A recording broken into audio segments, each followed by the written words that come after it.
Hello everyone, good evening. कैसे हैं आप सभी? आई होप सभी बहुत अच्छे होंगे। तो हम लोग डिस्कस कर रहे हैं सैनिक स्कूल का जो प्रीवियस ईयर के पेपर हैं उनको हम डिस्कस कर रहे हैं। ये जो वो पेपर है 2019 का। और सबसे पहले जो वो इसमें मैथ्स को जो वो हम लोग डिस्कस कर रहे हैं, जिसमें से हम लोग जो वो 12 क्वेश्चन नंबर तक जो वो डिस्कस कर चुके हैं। आज हम चलेंगे सबसे पहले 13 नंबर क्वेश्चन पर। आज के जो क्वेश्चन है इससे आगे वाले वो जो वो मैंने देखे वो जो वो थोड़े से मॉडरेट लेवल वाले क्वेश्चन थे। लेकिन पिछले पार्ट में जब वो हमने कुछ ऐसे क्वेश्चन किए थे जिनका जो लेवल था वो जो वो एक नेक्स्ट लेवल वाले क्वेश्चन थे, जो कि थोड़े से आपको जो वो ज़्यादा प्रैक्टिस करने की उनकी ज़रूरत है। लेकिन आज के जो क्वेश्चन है, जितने भी हम क्वेश्चन डिस्कस करेंगे आगे जो भी आने वाले क्वेश्चन है, वो एक काफ़ी अच्छे क्वेश्चन है और आपको जो वो एक बार में समझ आने वाले हैं। लेकिन उनकी भी जो वो आपको प्रैक्टिस करनी है, बहुत अच्छे अच्छे क्वेश्चन है, काफ़ी इंटरेस्टिंग क्वेश्चन है। तो चलिए ज़्यादा डिले ना करते हुए स्टार्ट करते हैं। ये जो वो हमारा 7th पार्ट होगा। इससे पहले जो वो हम लोग 6th पार्ट में जो वो 5-6 क्वेश्चन जो वो डिस्कस कर चुके हैं। अगर आपने वो वीडियो नहीं देखी है तो आपको जो वो अलग से सैनिक स्कूल की जो वो प्लेलिस्ट एनसीईआरटी क्लासेस 2.1 पर जो वो इसी चैनल पर जो वो मिल जाएगी। आप जो वो उन वीडियोस को भी जो वो अच्छे से प्रैक्टिस करें और उनसे रिलेटेड। अब ऐसा नहीं है कि हम लोग जो वो यहाँ पे 5-6 क्वेश्चन ही डिस्कस करेंगे। आपको जो वो इस टाइप के क्वेश्चन जो वो और भी जो वो अगर आएंगे, अब ऐसा तो है नहीं कि प्रीवियस ईयर का क्वेश्चन जो वो बिल्कुल सेम टू सेम जो वो रिपीट हो जाएगा बार बार, ठीक है, फिर से आ जाएगा 2023 में। तो ऐसा नहीं है। आपने जो वो जैसे ये जो पैरामीटर से रिलेटेड क्वेश्चन है तो आप इसको जो वो ध्यान से समझेंगे तो कुछ और क्वेश्चन भी इससे रिलेटेड जो वो आप कर पाएंगे। लेकिन आपको जो वो ऐसे जो वो 2-3 क्वेश्चन और प्रैक्टिस करने हैं, तभी जो वो आपकी अच्छे से प्रैक्टिस होगी। तो चलिए स्टार्ट करते हैं। फर्स्ट क्वेश्चन इसमें है क्वेश्चन नंबर 13 की find the parameter of the following figure. इस कैमरे को यहाँ से हटा दिया जाए। यस। तो फर्स्ट में है पैरामीटर निकालना है। पैरामीटर क्या होता है? पैरामीटर होता है लेंथ ऑफ द बाउंड्री। जैसे मैंने जो वो ये जो वो कोई फिगर बना दी, क्लोज फिगर है, ठीक है, तो इसका पैरामीटर क्या होगा? अगर मैं एक पॉइंट में से चलूँ, ऐसे ऐसे क्लॉकवाइज चला, फिर से इसी पॉइंट पे पहुंच गया, क्लोज्ड फिगर है, तो ये जो जितनी भी लेंथ होगी बाउंड्री की, उसको जो वो पैरामीटर बोलते हैं हम लोग। अगर सर्कल होगा उसमें जो वो पैरामीटर का अलग से स्पेशल नाम है सरकमफ्रेंस। बाकी सभी में पैरामीटर है। तो पैरामीटर आपको निकालना है। तो पैरामीटर का सीधा मतलब जैसे यहाँ पे जो वो एरो बना हुआ है, तो आपको जो वो सभी साइड तो गिवन है, सभी जो भी लाइन सेगमेंट है बीच में वो सभी गिवन है। बस कुछ डेसिमल में है तो आपको डेसिमल में प्लस करना आना चाहिए बस। तो मैं जल्दी से इनको प्लस कर लेता हूँ। आप जो वो खुद जो वो वीडियो को पॉज करके जो वो इसको सॉल्व करिए। हाँ, फिर देखिए क्या आंसर आने वाला है। देखिए मैं करता हूँ। मैं यहाँ से चला, आप जो एक पॉइंट को मान लीजिए पहले, फिर क्लॉकवाइज चलिए। क्लॉक चलती है 12 1 2 3 ऐसे। तो ऐसे चलिए, सबसे पहले 4 देखिए यहाँ पे 4। तो मैंने लिख लिया 4, क्योंकि डेसिमल में भी कुछ नंबर जो ऐड करने हैं। तो मैं क्या करूँगा कि जहाँ पे आपको बताया डेसिमल नहीं है, जैसे 4 के पास डेसिमल नहीं है तो इसके आगे डेसिमल लगाऊंगा। क्योंकि हम क्या करते हैं कि प्लस और माइनस करते बार जो वो कोई भी नंबर हो, चाहे वो मतलब कि डेसिमल वाला है कोई नंबर बीच में, तो आपने जो वो डेसिमल के नीचे डेसिमल लिखना होता है। बस प्लस या माइनस करती बार माइनस वाले में जो वो प्रोडक्ट जो भी आता है बाद में जो वो हम लोग डेसिमल लगा लेते हैं। लेकिन जब प्लस या माइनस करते हैं तो डेसिमल के नीचे आप डेसिमल लगाइए, तभी जो वो सॉल्व होगा। अब ये देखिए 0.5, तो डेसिमल मैंने पहले लगा दिया तो 0.5 ऐसे लिखूंगा मैं, ठीक है। अगला है 2.5, तो डेसिमल, जैसे देखिए डेसिमल के नीचे डेसिमल आ रहा है तो आ गया 2.5। अगले वाला फिर से 2.5 है तो मैंने फिर से 2.5 लिख लिया। अगले वाला 0.5 है, 0.5 मैंने लिख लिया। इन सबको प्लस करना है। अगले वाला 4 है और 1 है, 4 और 1 मैंने सीधा लिख दिया 5। अब मैं 5 कहाँ पे लिखूंगा? 5 जो भी है वो जो बिना डेसिमल वाला नंबर है, और जिसके पास डेसिमल नहीं है उसके आगे डेसिमल है। इसका मतलब है जो वो 5.0 है, ठीक है। जैसे मैं जो वो ऐसे बोल सकता हूँ कि अगर मेरे पास वो एक नंबर है जैसे 3, अगर मैं 3 को जो वो डेसिमल में लिखना चाहूँ तो मैं बोलूँगा 3.0, ठीक है। या 0 0 जितनी मर्जी चिपका दो साथ में, कोई फर्क नहीं पड़ेगा, ये 3 ही रहेगा। या मैं ऐसे लिख सकता हूँ 0.0.3, ये भी 3 ही है। सॉरी, ये 3 नहीं है। इसके पहले 0 3 लगा लो, फिर जो वो डेसिमल लगा लो। जैसे ये जो वो नंबर लिखा मैंने 0.033 पॉइंट, ठीक है। हालांकि इसको 33.0 पढ़ेंगे, ठीक है। तो आई होप आप समझ गए होंगे कैसे इसको सॉल्व करना होता है। अब इसको प्लस करते हैं जरा। देखिए 5 कितने हैं यहाँ पे, देखिए इसके ऊपर कुछ नहीं है तो मैं 0 लगा सकता हूँ। इसका सीधा सा मतलब ये हुआ कि जब आप डेसिमल के आगे 0 लगाते हैं तो उस नंबर में कोई डिफरेंस नहीं आता है, चाहे आप जितनी मर्जी 0 लगा लो। और डेसिमल से पहले, अच्छा, बीच में 0 नहीं घुसा सकते, ठीक है। बाकी आप आगे या पीछे जो वो 0 लगा सकते हैं। तो 5 जो वो कितने हैं, 2 3 4, तो यहाँ पे बन गया 20। 20 का मतलब है 0 लगाओ, 2 जो वो आगे फॉरवर्ड कर दो, तो 2 जो मैं आगे प्लस कर दूंगा। ये बन रहा है यहाँ पे 4 और 2 6 7 8, 8 और 5 13, 13 हो गया यहाँ पे 13। और यहाँ पे हो गया 14 15, ठीक है। फिर से देखते हैं जरा, कन्फर्म करते हैं। 4 और 2 6 7 8, 8 9 10 11 12 13, 13 और 2 कितना हो गया, 15 हो गया। तो 15 जो वो आगे आ गया, डेसिमल जो वो यहाँ पे लगेगा। तो 15.0 का मतलब फिर से 15 है, मैंने बोला 15 को क्या लिखता हूँ, 15.0 लिखता हूँ, तो आंसर आ रहा है 15.0, तो मैं 15.0 को 15 बोलूँगा, ठीक है, क्योंकि ये पैरामीटर है। अब देखिए यहाँ पे जो वो क्वेश्चन में अच्छे ऑप्शन दिए हैं, देखिए यहाँ पे लिखा है 15 सेंटीमीटर, अब आप बोलेंगे 15 तो आंसर आ रहा है, सेंटीमीटर स्क्वायर लगाएं कि सेंटीमीटर लगाएं, ठीक है, तो ये तो दोनों कट गए, ठीक है। अब प्रॉब्लम है कि यूनिट क्या लगाएं, जब आप पेरीमीटर लगा रहे हैं तो स्क्वायर नहीं लगाएंगे, जब एरिया बोला है निकालने के लिए तब जो वो सेंटीमीटर स्क्वायर लगेगा, जो भी यूनिट होगा उसके साथ स्क्वायर लगेगा। या वॉल्यूम बोला होता है तो उसके साथ क्यूब लगे, जैसे सेंटीमीटर क्यूब का मतलब है इसके ऊपर में पावर 3 लिखो, तो इसमें जो वो क्योंकि पेरीमीटर है तो स्क्वायर नहीं होगा, तो ये कैंसिल हो गया, 15 सेंटीमीटर इज द आंसर, तो A will be the right answer. Next question, ये देखिए कितने अच्छे अच्छे क्वेश्चन है आज के जो क्वेश्चन है, ठीक है, इसलिए वो हम ज़्यादा से ज़्यादा क्वेश्चन जो इस वीडियो में जो वो डिस्कस कर लेंगे मेरे ख्याल से, क्योंकि पिछले वाले जो क्वेश्चन थे वो जो काफ़ी लेंथी क्वेश्चन थे, वो जो उनको काफ़ी टाइम लगने वाला है। देखिए टाइम नहीं लगता है, आप जितनी प्रैक्टिस करेंगे उतना जो वो टाइम कम लगेगा, उतना जो आप जल्दी कर पाएंगे। नेक्स्ट क्वेश्चन है कमरे का माप दिया है। अच्छा यहाँ पे जो वो हिंदी वाले नंबर लिखे हैं, देखिए अब आपको नहीं पता है क्या लिखा है, देखिए जो 4 ऐसे लिखा होता है वो जो वो एक्चुअल में 5 होता है, ठीक है, उसको 5 लिखते हैं। और जो जैसे 8 लिखा है, 8 के जैसे ऐसे लिखा है, ठीक है, 8 है नहीं वैसे, तो इसको जो हम लोग 4 बोलते हैं। तो ये आपको थोड़ा बहुत पता होने से, थोड़ा बहुत क्या आपको जो वो जीरो जैसे जीरो हम ऐसे लिखते हैं, उसमें जीरो जो वो ऐसे होता जाता है, हो जाता है, ठीक है। और 1 जो वो कैसे होता है, 1 जो वो ऐसे होता है, 2 के जैसे होता है, और दोनों सर्कल जो वो आपको दो दिखाई देते हैं। और अगर 2 को देखें तो ऐसे होता है कुछ, ठीक है। 3 को जो 3 बिल्कुल वैसे होता है। 4 मैंने आपको बता दिया, तो आपको जो 9 तक का आपको देखना है कि कैसे बोलते हैं, बाकी आप कर लेंगे मेरे ख्याल से इसको। इसमें बोला है कि एक कमरे का माप है, ठीक है, तो इसने बोला है आप यहाँ पता नहीं चल रहा है तो आप यहाँ पे देखिए 5 और 4 है, 5 और 4 है, मतलब कि इसमें जो वो ऐसे है कुछ, ठीक है। कमरे का माप दिया है 5/4, मतलब कि मीटर में दिया होगा, ठीक है, 5 मीटर और 4 मीटर, सीधा सा मतलब है कि ये जो वो रेक्टेंगल बना हमारा। जब लेंथ और ब्रेड्थ जो वो अलग अलग है तो वो रेक्टेंगल हुआ, जब सेम है तो वो स्क्वायर हुआ, सीधी सी बात है, तो ये रेक्टेंगल है, ठीक है। इसका एरिया पहले ही निकाल लेते हैं, 5×4=20 हो गया इसका एरिया सेंटीमीटर स्क्वायर में। अब इसने देखिए क्या बोला है, इसने बोला है कि यहाँ पे जो वो अ, एक वर्गकालीन जिसकी भुजा, मतलब कि कारपेट जो वो यहाँ पे बिछानी है, स्क्वायर कारपेट है, पहले भी लिखा है देखिए वर्गकालीन, तो स्क्वायर का मतलब है वो जो वो किस फॉर्म में है, अब वो स्क्वायर की फॉर्म में है, इसका मतलब है कि यहाँ पे पूरी तो नहीं बिछ पाएगी, ठीक है, कुछ बच जाएगा, कुछ एरिया जो वो बच जाएगा। तो इसने बोला उसकी जो भुजा है 3 सेंटीमीटर है, सॉरी 3 मीटर है, तो 3 मीटर है क्योंकि वो स्क्वायर है, तो ये भी 3 होगा, सभी साइड 3 होगी उसकी, तो इसका एरिया कितना हो गया, 3×3=9 हो गया। अब इसने यही क्वेश्चन पूछा है कि कितना जो वो बिछा नहीं होगा, कितना एरिया जो वो खाली रह जाएगा, ठीक है, मान लो इतना रहे, इतना जो वो कारपेट तो बिछा ली इतनी, लेकिन इतना बच गया, इसने पूछा कितना बचा होगा। टोटल एरिया था इसका 20, कारपेट का एरिया निकला 9, तो 20 में से 9 माइनस हुआ, बचेगा 11, तो 11, क्योंकि ये एरिया की बात हो रही है यहाँ पे, तो 11 मीटर स्क्वायर, ठीक है, तो मीटर स्क्वायर जो आंसर आएगा, हालांकि यहाँ पे एक ही ऑप्शन है मीटर, 11 वाला एक ही ऑप्शन है हमारे पास, तो इस क्वेश्चन का जो आंसर है वो हो जाएगा 11 मीटर स्क्वायर। मतलब कि 11 मीटर स्क्वायर जो वो नॉट कारपेटेड, ठीक है, तो वहाँ पे जो वो कारपेट नहीं बिछी हुई। नेक्स्ट क्वेश्चन है क्वेश्चन नंबर 15, ये भी काफ़ी अच्छा क्वेश्चन लगा मुझे। इसमें बोला है कि cost of a dozen pen, dozen में जो वो कितना होता है आपको पता है, जैसे हम लोग बोलते हैं कि एक दर्जन केले दे दो, कोई कितने आइटम होते हैं इसमें, कितने 12, ठीक है, एक डजन इक्वल टू 12 आइटम, तो डजन जो वो 12 के बराबर हुआ, इसने बोला कि डजन पेन मतलब कि 12 पेन की बात हो रही है, 12 पेन जो वो आ रहे हैं 180 रुपीज़ में।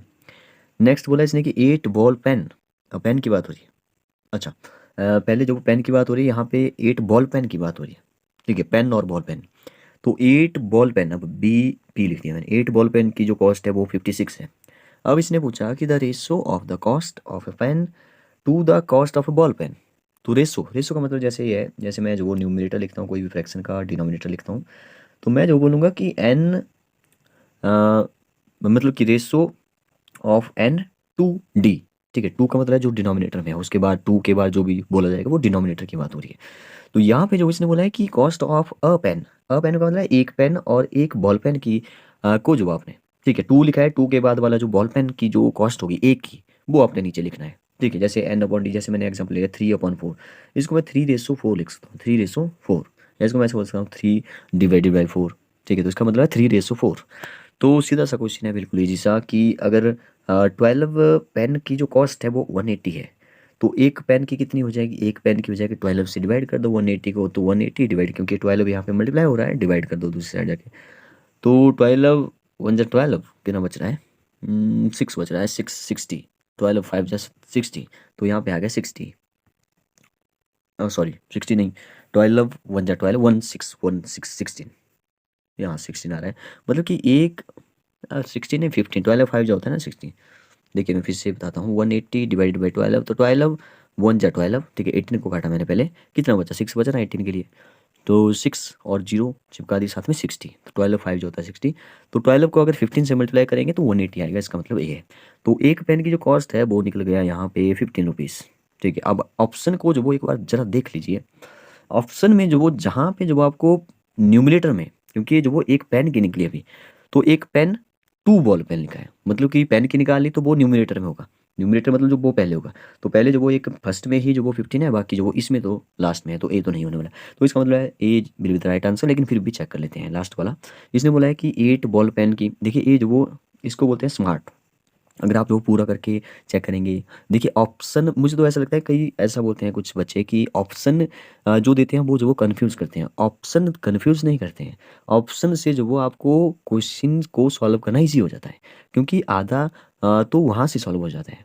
आप आधा क्वेश्चन सॉल्व करिए, ऑप्शन में देखिए कि ऐसा आ रहा है कि नहीं आ रहा है, ठीक है। कुछ ऑप्शन जो वो अजीब जैसे दिए होते हैं तो वो ऑप्शन में आंसर में नहीं होता, तो आप जो वो मतलब कि ऑप्शन देकर जो वो क्वेश्चन को ईजी किया जाता है, ना कि टफ। हालांकि बड़े एग्जाम में आपको पता है यूपीएससी सीएससी जो बड़े लेवल के एग्ज़ाम होते हैं, ठीक है, उसमें जो वो ऑप्शन जो वो बहुत जो वो मतलब कि डिफ़िकल्ट क्वेश्चन को बनाते हैं उसमें प्रॉब्लम है, लेकिन इसमें नहीं है, ठीक है। तो बेसिक से क्वेश्चन है, इसमें ऐसा कुछ नहीं है। तो 8 बॉल पेन की अगर 56 है, तो एक बॉल पेन की हो जाएगी 56 ओवर 8, तो 7 आ जाएगा, तो 15 ओवर 7 हो गया। 15 ओवर 7 का सीधा सा मतलब है 15 रेसो 7, तो ए जो वो हमारा सही आंसर हो जाएगा। नेक्स्ट क्वेश्चन पे चलते हैं। नेक्स्ट क्वेश्चन है कि a truck require 108 litre of diesel for covering a distance of 594 kilometre, ठीक है। एक ट्रक जो वो 594 किलोमीटर चलने के लिए वो कितना डीजल चाहिए उसको, 108 लीटर डीजल चाहिए उसको। इसने बोला how much diesel will be required by the truck to cover a distance of 1650। सीधी अच्छी बात है, आपको दिया है 108 लीटर का, सॉरी 180 लिख दिया मैंने, 108 लीटर में चलेगी वो कितना, 594। आपको पूछा है कि इतना किलोमीटर चलने के लिए उसको कितना लीटर चाहिए, ठीक है। तो आप जो वो यहाँ पे, क्योंकि आपको पूछा है कि डिस्टेंस ऑफ 1 किलोमीटर, तो कितना लीटर चाहिए, तो आप जो वो 1 किलोमीटर का जो वो निकाल लीजिए यहाँ से।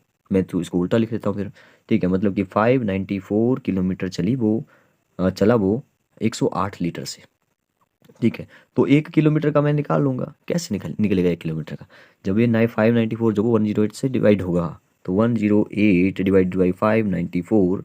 अब देखिए इसने बोला है कि किस, अब 1 किलोमीटर का तो चलो निकल गया, हमने काटा नहीं इसको, फिलहाल जो वो फ्रैक्शन में रहने दिया, इसको काटूंगा नहीं मैं अभी, एक साथ काटूंगा, ठीक है। तो इसने बोला कि डिस्टेंस कितना किलोमीटर, 1 किलोमीटर का तो निकलेगा 1650, तो जैसे ही 1650 यहाँ पे आएगा, वो जो मल्टीप्लाई भी तो होगा 1650, तो इसको मैं कैलकुलेटर पर जो वो जल्दी से कर लेता हूँ, आप जो खुद कैलकुलेशन कर सकते हैं, ठीक है। तो 108, एक मिनट में फिर से लिख देता हूँ, 108 डिवाइडेड बाई 594, 108 लेना था 105 लिख लिया, मल्टीप्लाई बाई 1650, मतलब कि 1650 को 108 से जो वो मल्टीप्लाई करना है, मैं कैलकुलेटर पर करूँगा, मैं ऐसे याद रखूँगा 108 मल्टीप्लाई बाई 1650 और डिवाइडेड बाई है 594, ठीक है। तो मैं कैलकुलेटर ज़रा निकालता हूँ और ऑप्शन, तो कैलकुलेटर जो वो ओपन हो चुका है, 108 था पहले, 108 मल्टीप्लाई बाई 1650 था, 1650, ठीक है। जो भी आ गया है उसको डिवाइड करना है। अब देखिए पहले इक्वल टू दबाइए फिर डिवाइड करिए, नहीं तो फिर गलत हो जाएगा, बॉड मास का रूल फॉलो नहीं करेगा ये। डिवाइडेड बाई 594, 594, तो यहाँ पे आ रहा है 300, तो 300 जो वो हमारा सही आंसर हो जाएगा। अगर यहाँ पे 300 होगा तो चेक करते हैं जरा 300 है या नहीं है।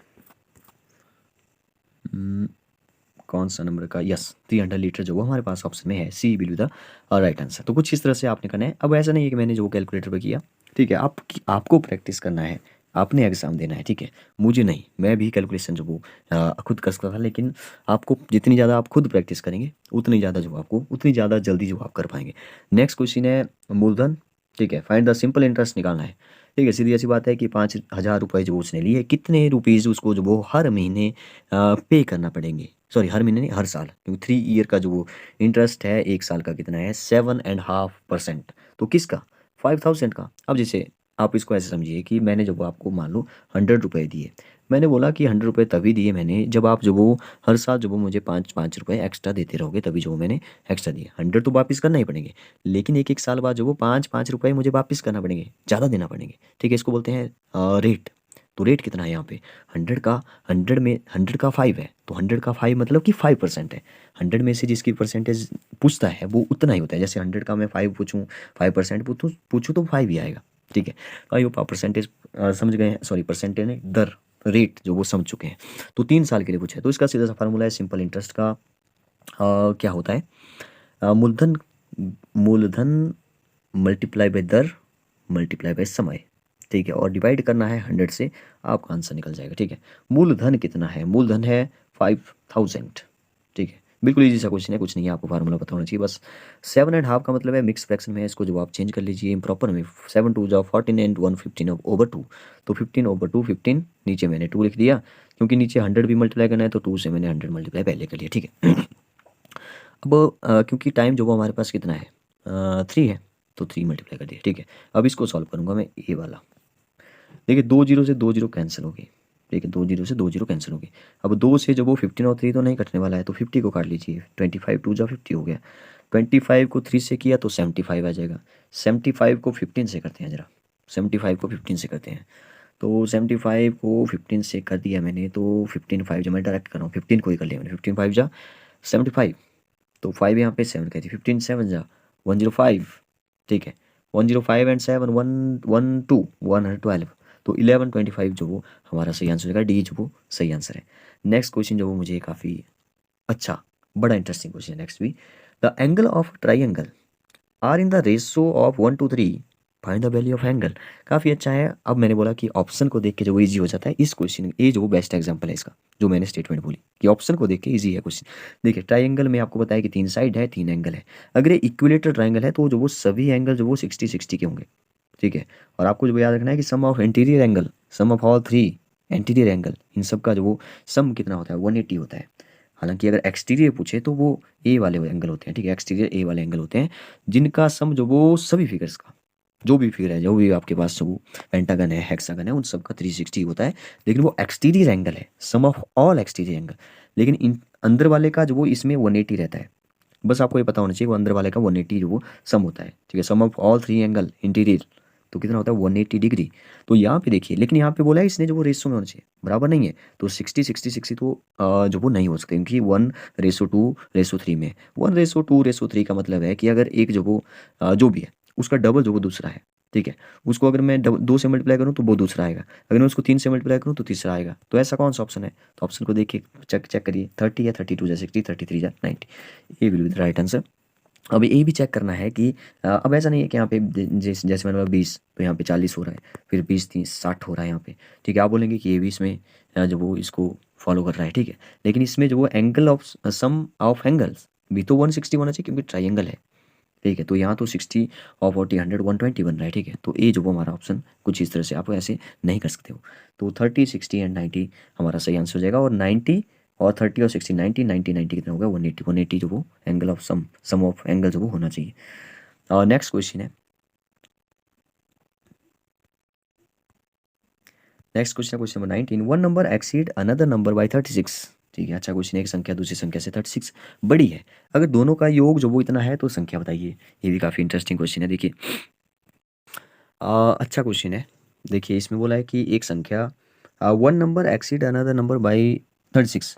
तो जैसे हिंदी में पढ़िए कि एक संख्या दूसरी संख्या से 36 ज़्यादा है। तो इसने बोला एक संख्या दूसरी संख्या से बड़ी है, तो आपको दूसरी संख्या नहीं दी है, पहली संख्या दी है। ऐसे आप सोचिए ज़रा थोड़ी देर के लिए। तो दूसरी संख्या मान लो, दूसरी संख्या मान ली मैंने एक्स। ठीक है, दूसरी संख्या मान ली एक्स। तो अगर मैं बोलूँ कि पहली संख्या क्या हो जाएगी, तो इससे जो वो 36 बड़ी हो जाएगी, तो मैं बोलूँगा x+36 हो जाएगी। तो पहली संख्या भी होगी, दूसरी संख्या भी होगी। ठीक है, अब इसने बोला इन दोनों का सम जो वो कितना आ रहा है 48। बस यही जो वो आपका इक्वेशन बन जाएगी यहाँ पे कि दोनों को सम करिए। फर्स्ट है x प्लस, ये पहली वाली की मैंने दूसरी वाले को प्लस करूँगा। अब मैं ब्लैक से लिखता हूँ। ठीक है, x+36, तो x+36 ये वाला पहले वाली है। ठीक है, और इन दोनों का सम भी इसने बोला कि 48 आ रहा है। ठीक है जी, अब x और x कितने हो गए, एक्स स्क्वायर नहीं हुआ, ध्यान दीजिए। जब दोनों प्लस होते हैं तो 2x हुआ, एक्स की पावर 2 नहीं, दो प्लस होते हैं तो 2x होता है, मल्टीप्लाई होते हैं तो एक्स स्क्वायर होगा। तो 2x + 36 = 48। अगर मैं यहाँ से जो वो 2x की वैल्यू निकालूँ तो 2x हो जाएगा यहाँ से, इसके बाद वाला स्टेप यहाँ पे है 48 माइनस 36 हो जाएगा, 36 दूसरी साइड जाके माइनस हो जाएगा। तो यहाँ पे मेरे ख्याल से बचेगा 8 में से 6 माइनस 2 और 1 12। तो 2x 12 क्या आया, तो x जो वो 6 के आ जाएगा, ये 2 है वो डिवाइड हो जाएगा, तो x की वैल्यू 6 आ जाएगी। अगर x की वैल्यू 6 आ गई, आप सोचिए अगर x की वैल्यू 6 आ गई तो दूसरा नंबर क्या है, दूसरे की ही तो पूछा है, दूसरा नंबर क्या हो जाएगा, उससे 36 बड़ा हो जाएगा, तो 36 प्लस 6, तो 36 प्लस 42 हो जाएगा। तो 42 और 6 जहाँ भी लिखा है वो आंसर होगा, 42 and 6, C will be the right answer. ठीक है, नेक्स्ट क्वेश्चन पे देखते हैं। किसी समय घड़ी के दोनों सुइयों के बीच का कोण जो वो रिजु कोण के बराबर होता है। रिजु कोण क्या होता है, रिजु कोण हिंदी में बोलते हैं स्ट्रेट एंगल बोलते हैं इसको, 180 डिग्री को स्ट्रेट एंगल बोलते हैं। तो इसने बोला कि किस समय कितने बजे जो वो सुई, जो वो सुई की बात हो रही है यहाँ पे, मतलब कि घड़ी की दोनों सुई, ये जो दोनों सुई है, दो हैंड्स है, ये जो बात सेकंड की बात नहीं करते हैं, ठीक है, सेकंड की बात नहीं करता है बिल्कुल भी। ये जो वो आवर हैंड्स की बात हो रही है और मिनट की हैंड्स की बात हो रही है, ठीक है, वही वहाँ से तो टाइम बताएगा, बिल्कुल एग्जैक्ट जाने की जरूरत नहीं है कि सेकंड भी बताएगा, नहीं, ऐसा नहीं है, ठीक है। तो इसने बोला कि angle between the hands of a clock exactly one straight line. तो देखिए अब ये ऑप्शन को देख के चेक करेंगे, अगर 12 बजते हैं तो आपको बताया कि आवर वाली भी 12 पर होगी और मिनट वाली 12 पर होगी, ठीक है। तो ऐसा नहीं बोल सकते कि ये भी स्ट्रेट एंगल है, सॉरी स्ट्रेट लाइन है, तो यहाँ पे भी जो वो स्ट्रेट एंगल बना, नो, आपको जो वो दोनों हैंड्स के बीच में बनाना पड़ेगा, ठीक है। तो 12 PM, अच्छा PM हो चाहे AM हो, वो तो दोनों एक साथ ही होगी, ठीक है। 9:15 पर देखते हैं। देखिए 9:15 कहाँ चला गया, ये हुआ यहाँ पे 9, मतलब कि 9:15 हुआ, ठीक है, 9:15, तो 9:15 हो गए, ठीक है। 15 मिनट का मतलब है वो तो सीधी होगी, लेकिन आप बोलेंगे ये तो एंगल बन गया, नो नो बिल्कुल भी नहीं, क्योंकि यहाँ पे 9:15 हो रहे हैं, 15 जो वो यहाँ पे 3 पर तो मिनट वाली हैंड बिल्कुल सीधी होगी, लेकिन 9:15 तो ये जो आवर वाली हैंड है वो 9 से थोड़ा सा आगे जा चुकी होगी, तो स्ट्रेट एंगल तो नहीं बनेगा, इसका मतलब 6 पर बनेगा। देखिए 6 पर बनेगा, मतलब कि आवर हैंड जो वो 6 पर होगी बिल्कुल स्ट्रेट, और क्योंकि 6 बज गए तो 6 बजकर बिल्कुल 60 मिनट हो गए, 60 का मतलब है कि 12 पर होगी, बिल्कुल 12 5 या 60, तो यहाँ पे बिल्कुल स्ट्रेट एंगल बनेगा 6 बजे, चाहे वो 6 AM हो चाहे वो PM हो। AM का मतलब होता है एंटी मेरिडियम, ठीक है, और PM का मतलब पोस्ट मेरिडियम। एंटी मेरिडियम का मतलब है कि जो रात वाले जो 12 बजे जब आप सोए होते हैं, अगला दिन स्टार्ट हो जाता है रात के 12 बजे से, तो रात के 12 बजे से आफ्टरनून के 12 बजे तक जो वो AM काउंट होता है। AM is the time between midnight, 12 midnight to 12 noon, ठीक है। और इसके उल्टा बोल दो PM क्या होता है, तो ये जो वो होगा नून से लेकर के, मतलब कि 12 बजे के बाद, दिन के 12 बजे के बाद, जब हमारे ऊपर बिल्कुल सूरज जो बिल्कुल ऊपर होता है, ठीक है, धूप पड़ी होती है, तो बिल्कुल 12 बजे जब लंच होता है, ठीक है, ऐसे याद रख सकते हैं कि 12 बजे के बाद जो वो रात के 12 बजे तक जो वो PM रहेगा, ये तो आपको पता होगा, ठीक है। नेक्स्ट क्वेश्चन की बात है, तो इसका आंसर रहेगा 6 AM। नेक्स्ट क्वेश्चन वो छोटी छोटी संख्या ज्ञात करो जो इससे भाज्य होती है, ये भी काफ़ी अच्छा क्वेश्चन है, लेकिन हमारा टाइम जो वो काफ़ी हो चुका है, इसलिए जो वो यहाँ पे जो वो वीडियो को स्किप करते हैं, सॉरी नेक्स्ट जो क्वेश्चन है हमारे वो यहाँ से स्टार्ट करेंगे। तो ठीक है, अच्छा एक बात जो वो आप नहीं करते हो, जो कि लाइक नहीं करते हो, वीडियो को देखने के बाद जो वो एक लाइक ज़रूर करें, एक बार लाइक करें, 2 बार करेंगे तो डिसलाइक हो जाएगा, एक बार लाइक करें तो लाइक जो वो ज़रूर करें। Thank you, good night, bye bye.